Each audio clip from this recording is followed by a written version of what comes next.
So, finding common ground between religion and rationality probably doesn't feel like an urgent conversation to be having. Surely we should be focused on racial profiling, gender inequality, mass shootings, and global poverty. But no, actually, quite interestingly, even each of these huge societal problems is perpetuated by the same polarization that drives apart even vegans and meat eaters, liberals and conservatives, Christians and atheists, even blue eyes and brown eyes. I felt like I was a king, like I ruled them brown eyes, like I was better than them. Happy. The rest of you ever taught in that fashion? Yeah. Yes. And did you have to express appreciation for it? What are you crying about? The proclivity to polarize is there inside our human nature, and if we're going to weed it out, we need to understand how it works first. It's a case of knowing how to walk properly before we start running, finding lasting solutions from serious conversations in one area and then applying it to more sensitive areas, especially if you're a white person trying to get involved in the psychology behind what's going on. And it's legitimate for people of colour to worry when a white person talks about this kind of thing, because people are jumping into this conversation that have no business jumping in. People who don't understand transgenerational trauma or the psychology of healing, let alone the history of black communities.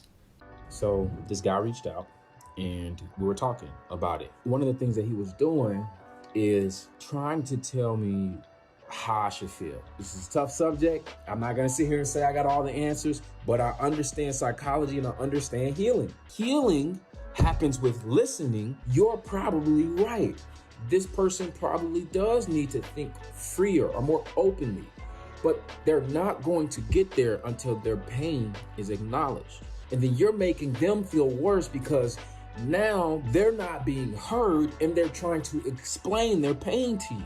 They're trying to explain it to you. There is a book, Why I'm No Longer Talking to White People About Race, and I think that's a really important book for white people to read before they even talk about this kind of thing. So the fact that I've not read it yet probably means that I need to move on swiftly. This video is actually about religion and rationality, Jordan Peterson and Sam Harris, and that's where I'm going to stick to because that's what I've been researching for the past 6 months. Just so you know, this whole video is just a shortened version of their speech, and the reason I shortened it in the first place is because I thought this kind of debate needs to be listened to many times in order to fully understand it. These concepts that they're talking about need to be learned, not just watched and enjoyed as entertainment, but learned and understood. So most of this video is just going to be excerpts of Jordan and Sam talking, along with a few other people like Jonathan Haidt and Majid Nawaz and of all people. Maybe I'll bleep that out so you can have a guess at who that is when it comes time for him to speak. Okay, that's what this video is, and that's why I made it. I thought I was just going to be chopping it down and putting it up like that, but there were things that I were thinking, and then that naturally came to making notes, and then those notes became kind of a commentary, I guess. So that's what's happening. And they actually agree on a really important point, that we can rationally derive an ethic. And their conversation, even though they talk past each other at times, progresses. It progresses enough that I don't think this video title is clickbait. Sam thinks we can get there scientifically, and Jordan thinks that religion is necessary, not just helpful, but absolutely necessary in order to get there. And if you look closely, I'm pretty sure their ideas complement each other rather than contradict each other. Okay, so it's going to be easier to talk about all of this anyway at the end rather than the beginning. So I'll hand over to our mystery guest and see if you recognise his voice.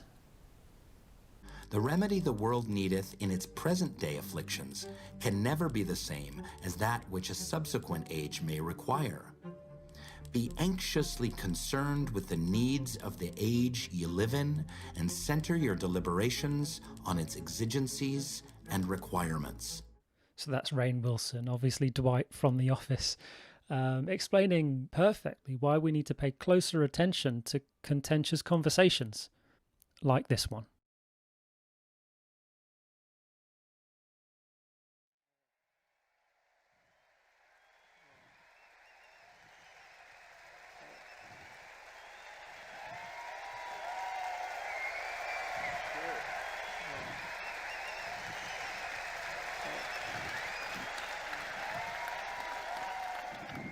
We're going to be dealing with the conflict between science and reason, the legitimacy of holding on to religion in any form, and we are also going to be addressing the fact that we need to hide in a sports stadium to address serious issues.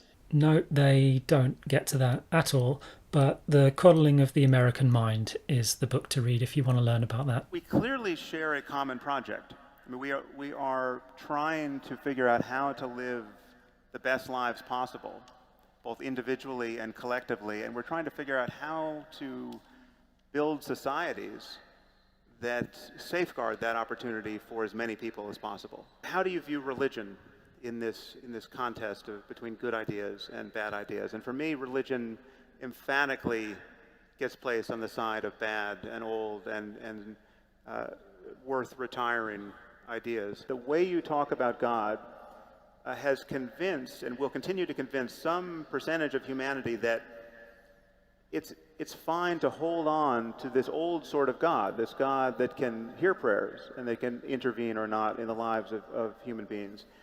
This traditional God and the doctrines that support him are on no firmer ground than astrology is. We could live in a world where societies are shattered over things like, different zodiac interpretations.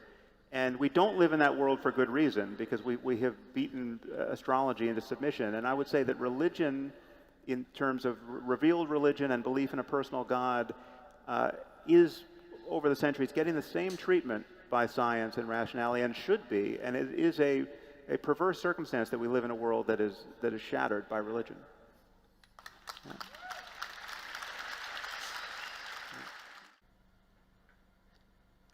Astrology was astronomy in its nascent form. And astrology was also science in its nascent form, just like alchemy was chemistry in its nascent form. It was the dream of astrology that there was some relationship between the movement of the planetary bodies and the fixed stars and human destiny, and that's what drove us to build the first astronomical observatories, and to also determine that there was a proper time for planting and a proper time for harvesting, and a way of orienting yourself in the world, for example, by using the North Star. It's also the poetic ground that enabled us to identify the notion that you could look up and orient yourself towards the heavens, and that there was a metaphorical relationship between that and positioning yourself properly in life. And so part of the problem that Sam is pointing to is the difficulty of distinguishing valid poetic impulse from invalid poetic impulse, and that really is a tremendous problem. But so much of what eventually manifests itself as hardcore pragmatic scientific belief has its origin in wild flights of poetic fantasy. And it's also the case, by the way, that that's actually how your brain is organized. But we need to be able to clearly distinguish fact from fantasy. It isn't clear to me if you're willing to allow the utility of spiritual experience, which you do, and if you're willing to make, what would you say, allowances for the necessity of the poetic imagination, exactly how it is that is also encapsulated under the rubric of pure rationality. What we have in the West is the consequence of the interplay between the fantasy-predicated, poetic Judeo-Christian tradition and the rational critique that was aimed at that by the Enlightenment figures. And that seems to me to mirror something like the proper balance between the right hemisphere and its poetic imagination and the left hemisphere and its critical capacity. And so I would agree with you that the poetic imagination and the ground of religious revelation is something that can lead people dangerously astray.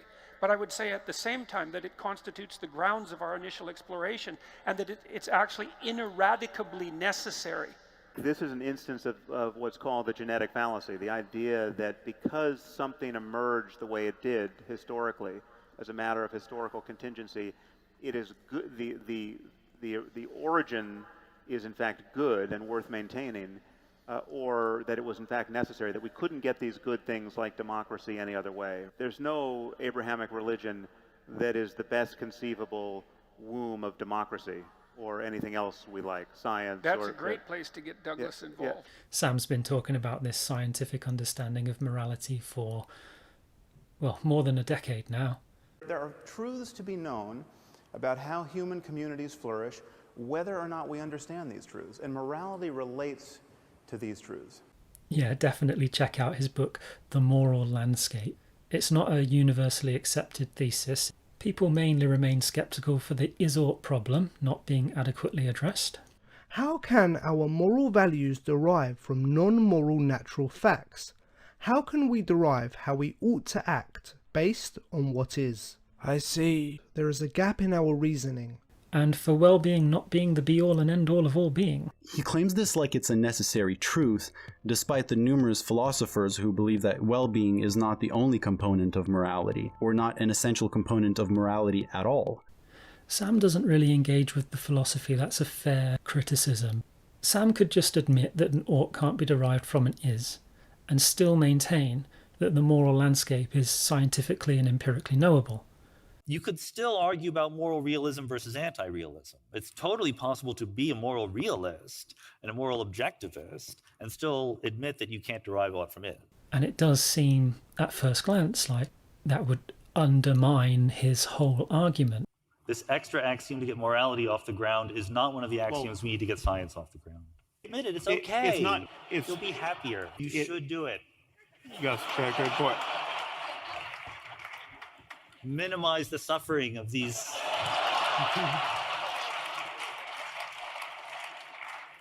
But I think they're reconcilable. There are right answers with respect to how to avoid that. Do I want to avoid it? Yes. Should I? No, but you want to avoid it, and there's a way to avoid it. Your concern has been that so much of what is good in our Western developed societies is maintained by maintaining so-called Judeo-Christian values. Yes, I think that's fair. I think I sit metaphorically as well as literally between the two of you. You can be okay discussing that biology with somebody, even a fundamentalist Christian, so long as you can follow every step of the way. But the fear will always be that the moment you're not looking, they're going to smuggle Jesus in. They'll wait till the moment that you're not comfortable anymore with the argument, the bit when you're at the very end of your cognitive ability, and then they'll, trust me. There's Jesus. Yes. There's Jesus. Yeah. I don't get why Jesus smuggling should be a concern. I mean, even if someone does get one over on us and smuggle Jesus, that's not where the conversation ends. We think back over debates and we sleep on them. We work out where the smuggling took place and we learn from that. Sam's more concerned that people will be radicalized by extremists, but you can't exactly stop people from talking about God. We should even want potential radicalizers to be smuggling religion openly so that we can see the steps they're taking to convince people and persuade people into the extremism and counter that with with better education, which is part of the work of Quilliam, the world's first counter-extremism organisation.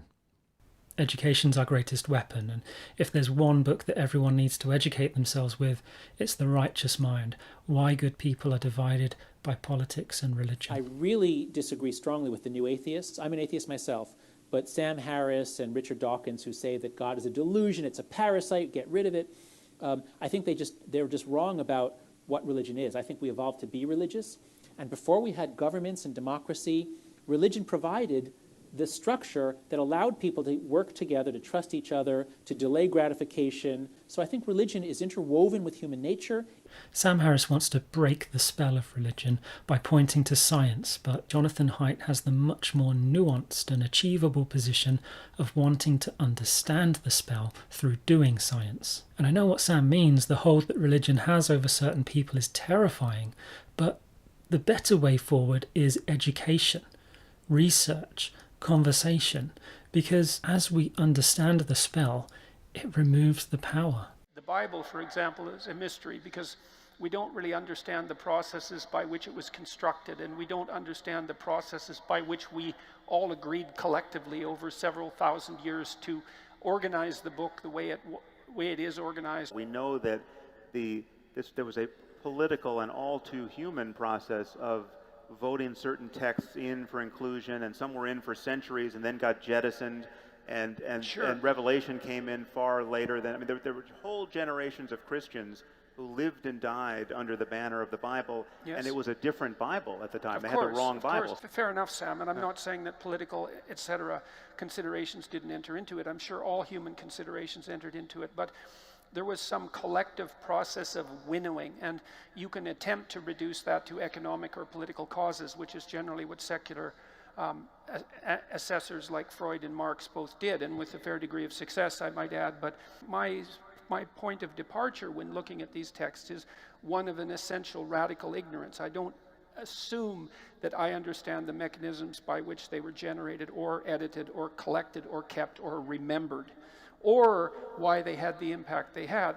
Here's a biological argument. I already made the case that a child can extract out the spirit of the father and embody it, and that's necessary insofar as you're going to be a father and a wise one, but we can also extract out the spirit of the father over much longer periods of time, because my father was a father because he imitated his father, who imitated his father, who imitated his father, as far back in time as you can go. And there's a cumulative development of the spirit of the father across time. Now then the question might be, does this spirit of the father have any reality other than the metaphorical? And I would say, damn right it has a reality, and I can describe a biological reality. We know that human beings separated from chimpanzees over the course of the last 7 million years, at least in large part because of human female sexual selectivity. What is it precisely that makes men desirable to women? Here's what men do. They get together in productive groups, and they orient themselves toward a certain task. And they produce a hierarchy around that task, because whenever you implement a task, you produce a hierarchy. And they vote up the most competent men to the top of the hierarchy, and then the women select the competent men from the top of the hierarchy. But the vote that determines who the competent men are that are more likely to reproduce is a consequence of male evaluation of men, and that's occurred over millennia. And so there's a spirit of the father that's embedded in the patriarchal hierarchy that acts as the primary selection mechanism that plays a cardinal role in human evolution. Well, insofar as I agree with virtually all of that, I should say that none of that should give comfort to people who want to hold on to this notion that certain of our books might have been revealed by the creator of the universe. We have whole societies shattered over this notion that some books weren't written by human beings, right? There's a different class of book, right? There's a different shelf in the library where... Yeah, well, it's clear that revelation can devolve into fundamentalism. But one thing I admire about the church is that it's managed to serve as a repository for these fundamental underlying fictions for 2 millennia. And that's really something bloody unbelievable. I mean, the great, what would you say? It is bloody unbelievable. Well, look, Sam, everything's soaked in blood. We have no disagreement about that, but the secular alternatives that we produced in the 20th century were certainly no less blood-sodden, and they produced nothing of any productivity whatsoever. We need not do it now, but we have to put to bed that secular canard. What would you do? Well, it's just not so. When you look at what actually engineered these atrocities, it was something that looked very much like a religion. It was a religion in every way apart from an explicit commitment to otherworldliness. It was based on... That's a big difference. Dogmatism through and through. It was based on personality cults that grew up around figures like Stalin and Hitler and Mao.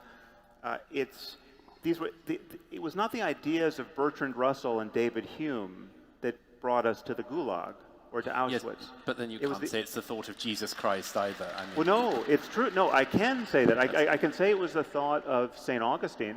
I have to say one thing that I, at any rate, am equally tired of is the claim that this has got to be a tennis game between the religious and the non-religious. That people say that the 20th century's crimes were committed by atheists. Sometimes true, often wrong. Or that the 20th century's crimes were committed by people who were religious. Sometimes true, often wrong. One thing... No, but you're not observing a crucial distinction here, because I would never be tempted to hold religion accountable for the bad things that religious people do that have no connection to religion, right? So if a Muslim robs a liquor store, I'm not going to blame Islam for that. Right? There's no doctrine. There's no doctrine. Especially not then. There's no doctrine that makes sense of that behavior. What I blame religion for, the only thing I blame religion for, are the things that it becomes rational to do by the light of these beliefs. If you accept these doctrines, a rational and good person can be tempted to join ISIS. That's my concern. So definitely check out Sam collaborating with ex-Islamic extremist Majid Nawaz. They wrote a book together, and there's a documentary about it as well, Islam and the Future of Tolerance. And I'm wondering if this pretense is in fact the remedy, in your view, if it's just a matter of pretending long enough and hard enough that jihad, for instance, is just an inner spiritual struggle. So I found that a particularly offensive question. I remember at the time looking at him really, in no mood to jest. I looked at him straight in the eyes and said, "Are you accusing me of lying?" I thought maybe he would hit Sam. It was one way to spoil a dinner. What did the NKVD have in common with everyone who oversaw the Gulag? The SS, the people who guarded the camps, the people who put people on trains. What did they all have in common? What did they have in common with Mao? Among other things, they had in common the fact that none of them thought that God was watching them. There is something to be said at a more sophisticated level, I would say, for the idea that you have an obligation to a transcendent ethic. Now, you make that claim in the moral landscape. You lay out a transcendent ethic, in my estimation. That's one that puts the onus of responsibility on the individual to act in a way that, at minimum, minimizes suffering. And you think of that as a statement of fact, that that's the proper way of being, and I think about it as an axiomatic statement of faith, and that's one of our differences. One of the extraordinarily useful ideas about the abstraction of even God as a personified spirit, let's say, is that it allows every leader to be subordinate to something that's beyond him. Now, that doesn't mean it can't be misused, but it's a very, very, very important idea. You can get there the other way around. You can realize that even if you're at the top of the hierarchy, you are radically dependent on everyone else.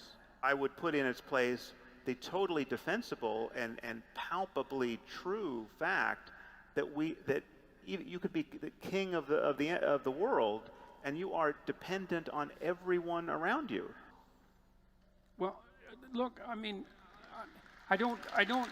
In some profound sense, I don't disagree with that. We're actually, I mean, this sounds like a fiction, but we're living with this problem, and we encounter this more and more when you talk, in Silicon Valley.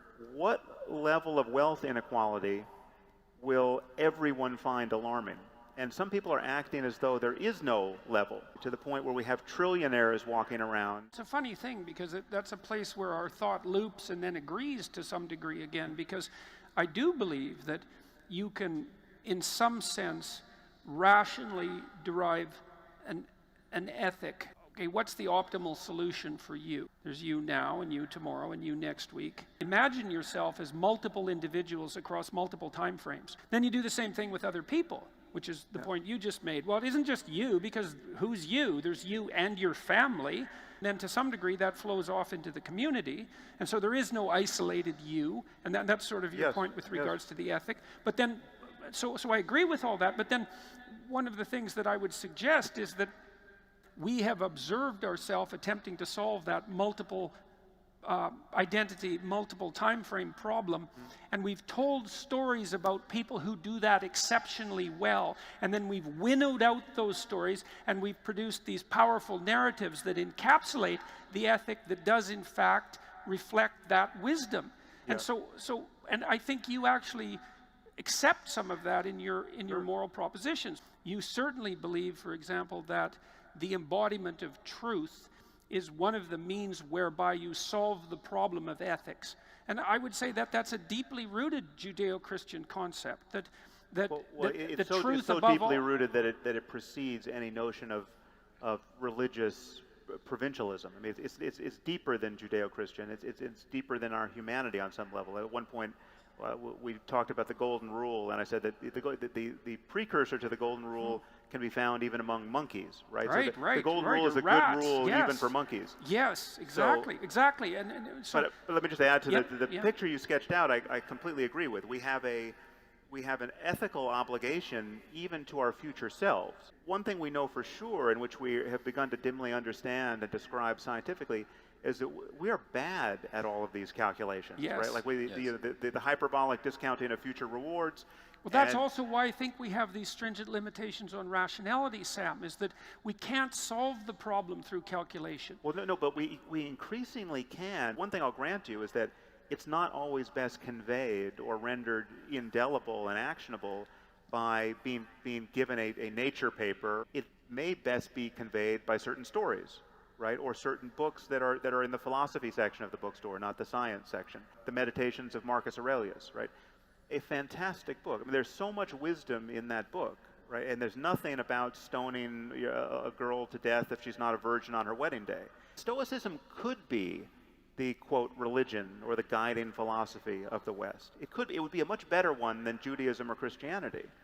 And have virtually none of the downside. We need to break the spell. And if we're finding it this hard to break, what do we think is going to happen in the Middle East? The moral progress we need to engineer is a common humanity coming together across shared values. Those are perfectly credible arguments, but the weakness in the argument, I think, is the one that we started to talk about earlier, which is that there isn't a positive ethos in atheism. And this is where I think we differ with regards to what happened, say, in the Soviet Union and perhaps to also in Nazi Germany, is that when your doctrine demolishes let's call it the literary or fictional substructure, and leaves nothing behind, an ethos needs to be provided because something will rush in to fill the void. And this is what Nietzsche warned about. He said, if we knock out the logos from the substructure of Western society, that the consequence would be that we would be awash in both nihilism and totalitarian bloodshed. And that is what happened in the 20th century. And I think the fact that the rationalist ethos doesn't have motivational push is actually a fatal flaw. They don't meet every week to read Marcus Aurelius. That's a big problem. And they don't write music. There's no music that goes along with it. There's no art that goes along with it. There's no architecture that goes along with it. There are religions that have made that transition to an increasingly attenuated commitment to the truth of the doctrine. And there are religions who haven't moved an inch. This movement in this direction is progress because what it actually is at bottom is increasing sensitivity to the difference between having good reasons and bad reasons for what you believe. The fact that this book has been around forever is not a good reason. The fact that mommy told me so. It's not a terrible reason, though, because the fact that something has lasted for that length of time at least makes the fact that it's lasted a mystery. And you can't just attribute that to casual politicking or economic circumstances. There's something. Look, the least that you can say about many of the biblical stories is that they're incredibly memorable.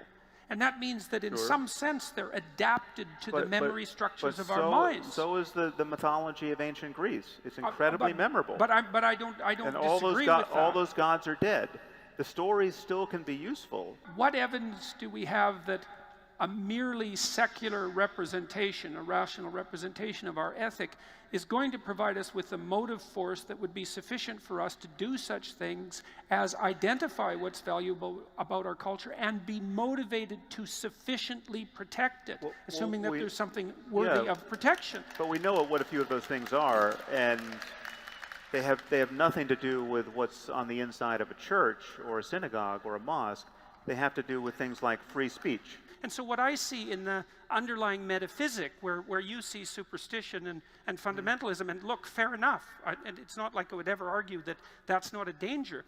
I see the imagistic and dramatized representation of exactly the idea that you hold to be paramount above all else, which is your commitment to truth. You could give the same charitable reading of astrology. Part of your argument is, and validly so, is how in the world do we determine which revelatory axioms are worthy of respect and of maintenance? And fair enough, Sam. But maybe none. Maybe not revelatory. Maybe it is just a matter of conscious agents like ourselves having better and better conversations. Well, it is certainly partly that. It is certainly partly that. But let me explain. Because again, revelation in my book is nothing other than the record of past conversations. So you've either got Iron Age conversations shaping your worldview, or you have conversations like these shaping your worldview. Or you have both. You can have both. Yeah, but then you have a dialogue with the past. But which brings me to Marcus Aurelius. So this is brilliant, but they are starting to talk past each other a bit. Specifically on whether we'd lose anything of value if religion faded into mythology, Jordan's yes, we'd lose the foundations upon which Western democratic culture itself was built, seems incompatible with Sam saying, no, we can still value the myths. But Sam's also saying those Judeo-Christian values that you love so much, Jordan, they're actually not the deepest level here.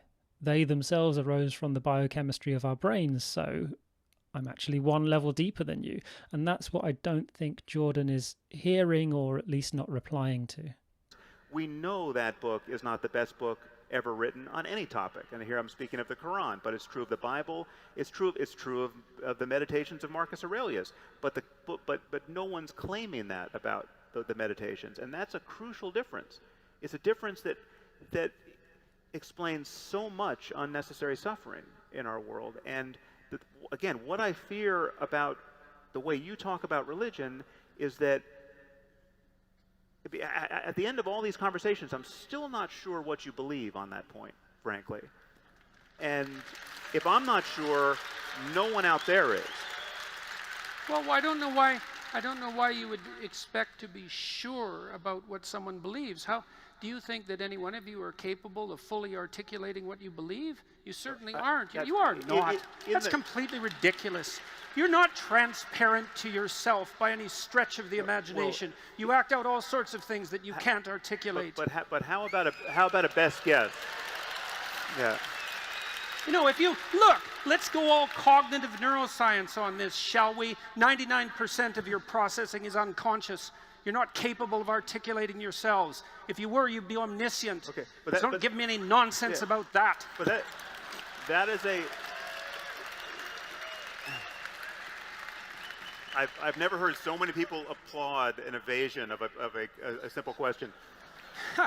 It was a good one. Yeah, though. yeah. It was a very... Okay, If you talk to creative people, yes, you know, they often describe themselves as something approximating a conduit through which higher wisdom is pouring. Again, you're dodging.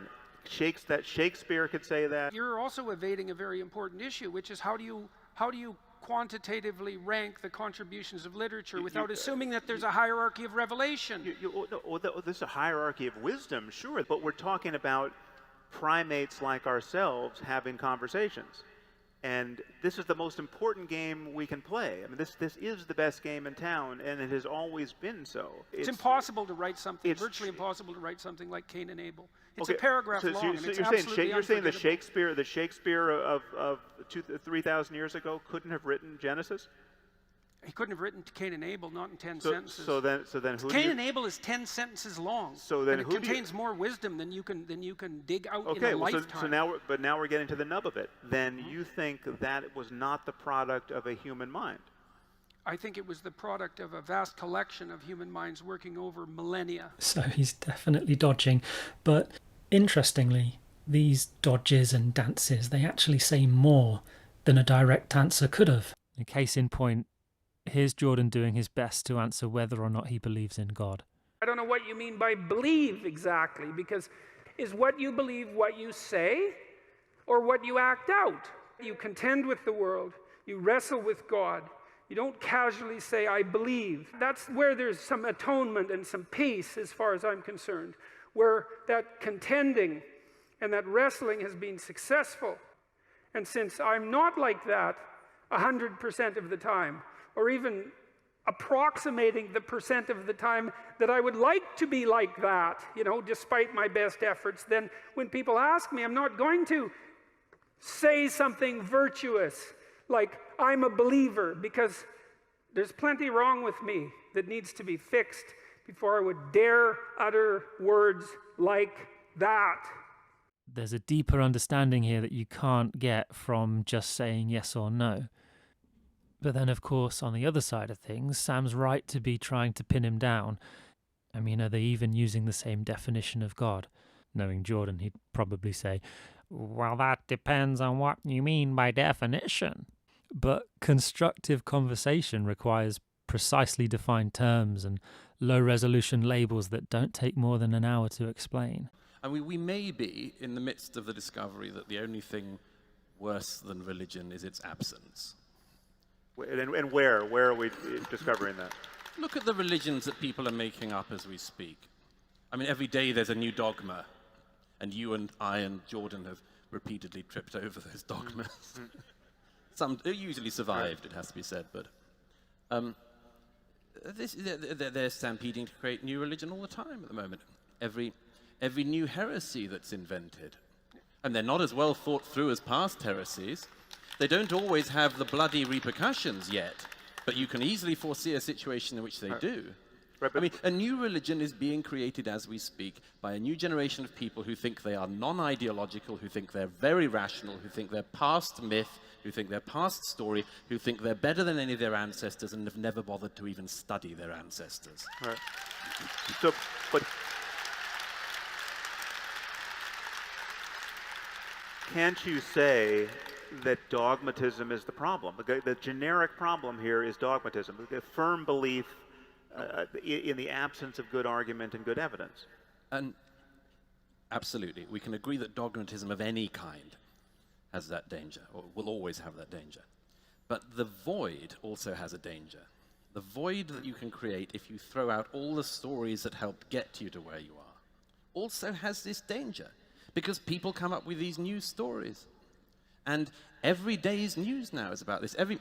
Our politics is now basically about this. You know, religion divides people, no doubt, but it also unites people. Yes. And so one of the things that arguably unites people above their mere tribalism is their union in an abstract religious superstructure. Yeah. And then if you demolish that, well, then one of the things that does seem to happen is the emergence of a reflexive tribalism, because people need a group identity of sorts. And the easiest thing to do seems to be to revert to ethnicity and race and gender and sex, etc., etc. And then we do end up, and have ended up, in this situation that Douglas outlined. This is where we might disagree. This could be a fundamental disagreement. Because I don't see the problem of nihilism the way you do. There is no void left. There's no Santa Claus-shaped void. The recipe for a good life is to live a life that is increasingly motivated by love and guided by reason. Right? You can't go very far wrong if you are motivated by love and guided by reason. To me, that's a recapitulation of the Judeo-Christian ethic, which is that you should be guided by love and use logos to serve that. Except you got to read the fine print on reason. No, yeah. Well, I didn't say reason. I said logos, because that's that's something that's deeper than reason. There's the Jesus smuggling. Yes, I was exactly. About. Well, yes, definitely. I said it would happen. Okay, so, but so. Okay, they're talking past each other again here. If Jordan's going to protest that reason and logos aren't synonymous, then perhaps it's more accurate to say that rather than recapitulating the divine ethic, Sam was operationalizing it. Reason is certainly easier to pin down than logos, and in fact maybe reason is Sam's logos. And ironically then, writing the end of faith can be seen as Sam acting out the word of God, which actually is an argument Jordan has made before to Susan Blackmore. Look, you're acting out the logos, Susan. That's what you're doing. You're writing books to illuminate the world. Yes. You say, well, I don't believe in that. From a place of meaninglessness. Don't you think it's kind of offensive to say to me that that I'm not an atheist when I am. At the beginning of Genesis, for example, there's a proposition that it's truthful speech that generates habitable order from chaotic potential. We do generate the world as a consequence of our communicative effort. The world that we generate from the chaos of potential is habitable to the degree that the communication that we engage in is truthful. The proposition is the world you bring into being through truthful speech is good, and that's the image of God that's implanted in man and woman. It's not just a fiction, unless you don't believe that in some manner you partake in the creation of the world and that you have an ultimate responsibility that might well be described as divine to participate in that process properly, truthfully, and with love. And there's every reason to think that that's an elevated ideal so high that it's worthy of conceptualizing as divine, and also to presume that it represents some fundamental metaphysical reality. And that's a lot more powerful than you need to be good. Yes, but the problem here, Jordan, we notice the difference between happiness and suffering, right? And this is not merely sensory. It's not merely that, you know, I don't like the feeling of a hot stove and I do like a warm bath. It's ideas.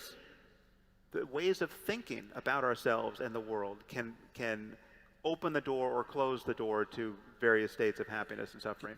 It is understandable to be sensitive to and guilty about the history of colonialism and the reality of racism, and to be so committed to tolerance as your master virtue that you're tempted to tolerate intolerance and not recognize it to be cowardice, which in fact it is. Making tolerance your core value is much different than making truth your core value, which is an interesting thing, because, and perhaps this is one of the places where you and the fundamentalist radical leftists, let's say, differ, is that the core value that's emerging there is definitely one of tolerance, whereas the core value that you espouse is one of truth. We may be living in an era when we are discovering that the Enlightenment and the Enlightenment's values never went very wide and didn't go terribly deep.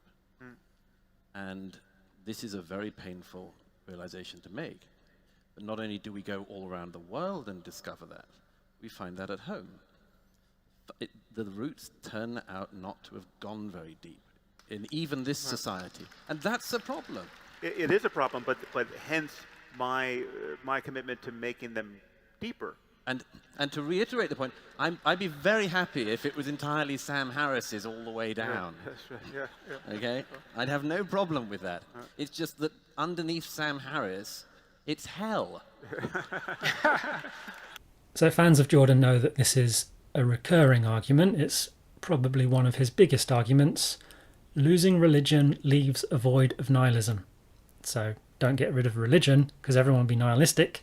But why do we never hear Jordan talk about how Nietzsche himself considered nihilism as a transitional stage? Later in his life, Nietzsche reached the opinion that the loss of faith in true world theories was in fact the most glorious event to befall mankind. In his book, The Gay Science, he wrote, "In fact, we philosophers and free spirits feel as if we are illumined by a new dawn on receiving the news that the old God is dead. Our hearts overflow with gratitude, wonder, premonition, anticipation. At last the horizon seems to us open again. The sea, our sea again lies open before us. Perhaps there has never yet been such an open sea." And sure, just because it would be possible to come out the other side doesn't mean that we already have, or that we definitely will, but it shows that we could.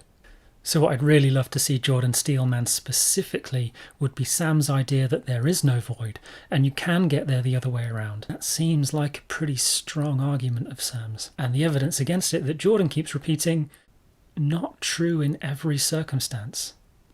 Going back to the righteous mind, Jonathan Haidt says we have a hive switch made of oxytocin and mirror neurons, and this could offer some biological explanation for that elevated state that we feel. The kind of, Durkheim called it collective effervescence, and thought it was one of the most profound and sacred states we could achieve. And this is obviously triggered by religion, and historically was, and also war. And dancing and festivals, sports, drugs, political gatherings and protests, and even just the fact that we can access this altruistic collective state convinces Jonathan Haidt that we're actually not just primates, we're also part B. Sam Harris is saying that we can get there the other way around, that we don't need religion to bind us together as a common humanity. And perhaps this hive switch that Jonathan Haidt's talking about is a way to counter the fatal flaw of motivational push that Jordan is saying is kind of a barrier to achieving Sam's goal. And this doesn't need to be Black Mirror level technology like connecting all our minds over Wi-Fi or anything like that. In Religion for Atheists, Alain de Botton proposes concepts like psychotherapeutic travel agencies, and these would match our mental ills to appropriately healing destinations. Agape restaurants, he says, where people are seated alongside strangers and given carefully curated conversation prompts. He talks about art galleries, where works are organised not by style or artist, but according to their emotional and transformative impact, so that, and this is how he phrases it, art can begin to serve the needs of psychology as effectively as, for centuries, it has served those of theology. The only problem, of course, is that Religion for Atheists was published in 2012 and The Moral Landscape in 2010, so why hasn't this taken off already? And that's where the conversation ends. Well, the conversation that Jordan and Sam are having in these clips, that's where that ended. The conversation continues, but the first step in any reconciliation is to find that patch of common ground and spread out from there. And Jordan and Sam have that. We clearly share a common project. Religion and atheism have that. You can be a moral Christian, you can be a moral atheist. And even where they disagree, you can kind of see that they're both right depending on the level of analysis. So, for example, on an individual level, Jordan's right. The void of nihilism must be overcome through self-responsibility. It's easy to fault society, for instance, for not providing sufficient mental health support. The waiting lists are too long. You wanted psychodynamic therapy, but they only offer CBT. You only get 6 free sessions, and so on. At some point, you just need to take a step back to appreciate that today's imperfect society is a damn sight better than society 500 years ago. Seriously, there's enough self-help material available now for free online that whether you pull through your nihilism or not ultimately is an individual responsibility. Start with Jordan's book, get a free trial on Audible, or check out any of his YouTube content. Just make a start. The world is in a messy state, let's say. And the question is, whose fault is it? And the answer is, yours. That's the right answer. It's not the patriarchy, it's not some identifiable group, it's not some structure that's gone wrong, even though those things can go wrong. And that's the other fundamental truth of the West, is that things would be a lot better if you were a lot better. And you have to decide if you're willing to accept that. And on the societal level, Sam is right. We consciously create these environments that shape our behaviour, and we can ensure that they're designed with morality in mind. It's possible to get there the other way around, at least in theory, and it makes sense to consider that option. Freedom to criticise religion will help us work out what a universal morality might look like and how to design institutions and bind ourselves to constitutions that can guide us to that ideal. Finding common ground also makes moving forward easier than before, as resistance becomes assistance. A conversation like this, for instance, is mutually beneficial. Like Rainn Wilson says, "Be anxiously concerned with the needs of the age you live in." The last sentence is a command. Be anxiously concerned. And basically, focus your conversations and actions on today's urgent needs and look for solutions. Religion without science is superstition. Science without religion is materialism. a secular science of morality is then not a contender or a threat to religion, but a lens through which to find core universal moralities and, as best possible, ensure polarised positions don't lose sight of their own overlapping values. I am attacking myself with a throat punch. Here it comes. block, groin punch. Hip block, elbow to the gut. Uh-oh, up to the nose. No, you're not. Ah! Oh! Ow! God! Instep! Oh, not again! Ha! Ha! Ha! You let go, you let go. Oh, you're right. I can't hold on. Ha! The element of surprise. Ah! Ah! And this isn't just applicable to religions. Nowadays we're inundated with all kinds of oppositions, from political decisions to dietary decisions. Polarization is an overwhelming global situation, but the solution starts small within us all. Luckily, the odds are stacked in our favour because we're all more similar than we are different. Our basic psychological needs are the same. The golden rule exists in all ethical traditions, and moral foundations theory is cross-culturally valid. Any two people picked randomly from the planet could become friends under the right circumstances. And some pairings, of course, would be harder work than others, but let's start with the easier ones. It's just a case of reaching out to people, asking for their story, and listening to what they say. Ignoring someone who's determined to be heard doesn't work. It's not important that we agree, it's just important that we understand how they can think that and still be a good person. The only thing we should ever need to tolerate is our own failure to understand another's viewpoint. Thank you. Thank you. Thank you all for coming. Everyone, please put your hands together for Sam Harris, Jordan Peterson, and Douglas Murray. Thanks, Jordan. Well done. Yes. To be continued.